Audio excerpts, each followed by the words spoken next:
Hi hello నమస్తే welcome to new TV Telugu. నేను మీ యశస్విని. మన విజయవాడ ఇంద్రకీలాద్రి పైన దుర్గమ్మ దసరా నవరాత్రులు అయితే అతి కొద్ది రోజుల్లో ప్రారంభం కాబోతున్నాయి.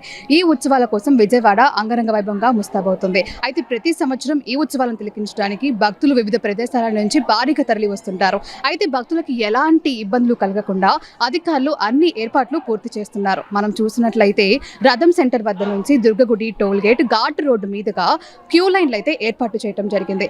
అలాగే ప్రసాదాల షెడ్లను ఏర్పాటు చేయడంతో పాటు రోడ్ల నిర్మాణాలు కూడా పూర్తి చేశారు. అలాగే మనం చూసినట్లయితే సీతమ్మ వారి పాదాల వద్ద తాత్కాలిక కేశఖండన శాలని ఏర్పాటు చేయడం, అలాగే హోల్డింగ్ షెడ్లను ఏర్పాటు చేయడం కూడా జరుగుతుంది.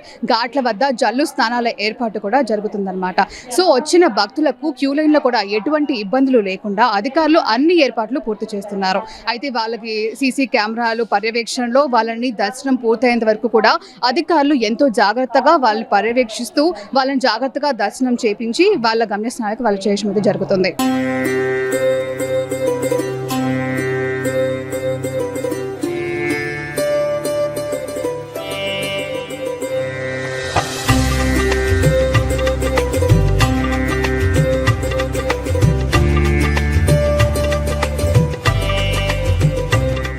అలాగే వృద్ధులకు ప్రత్యేక సౌకర్యాలని కల్పించనున్నారు. విఐపీల దర్శన సమయంలో కూడా సామాన్య భక్తులకు ఎలాంటి ఇబ్బందులు కలగకుండా అధికారులు అన్ని ఏర్పాట్లు తీసుకుంటున్నారు.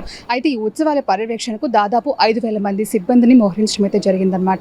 సో క్యూ లైన్లో కూడా భక్తులకు ఎలాంటి ఇబ్బందులు లేకుండా వాళ్ళకి తాగునీరు, పాలు, అన్నప్రసాదం అన్ని సౌకర్యాలు ఏర్పాటు చేస్తున్నారు. అలాగే మరుగుదొడ్లు, వైద్య సహాయ శిబిరాలు, అలాగే వాళ్ళకి కావాల్సిన అన్ని కూడా ఈ క్యూ లైన్లో అందటం కూడా జరుగుతుందన్నమాట. సో మనం చూసినట్లయితే ఈ 11 రోజుల ఉత్సవాలకు భక్తులకు మరింత గుర్తుండిపోయి చేయడం కోసం ప్రభుత్వం ఈ దసరా ఉత్సవాలలో విజయవాడ ఉత్సవ్ అనే కార్యక్రమంతో వివిధ కార్యక్రమాలు అయితే కండక్ట్ చేయడం జరుగుతుంది. ఇది ఒక సెలబ్రేషన్స్ లాగా కృష్ణానది పున్నమి ఘాట్ దగ్గర, అలాగే తుమ్మలపల్లి కళాక్షేత్రంలో, అలాగే గొల్లపూడి గ్రౌండ్స్లో ఈ కార్యక్రమాలు అయితే నిర్వహించడం జరుగుతుంది. ఈ 11 రోజుల పాటు 11 వివిధ కార్యక్రమాలతో ఆ ఉత్సవం అయితే జరగడం జరుగుతుంది.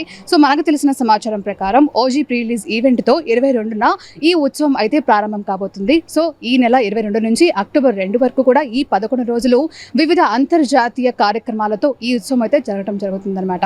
సో మరిన్ని వీడియోస్ కోసం, ఈ దసరా విశేషాల కోసం చూస్తూ ఉండండి న్యూ టీవీ తెలుగు. కెమెరా వంశీతో యశస్విని.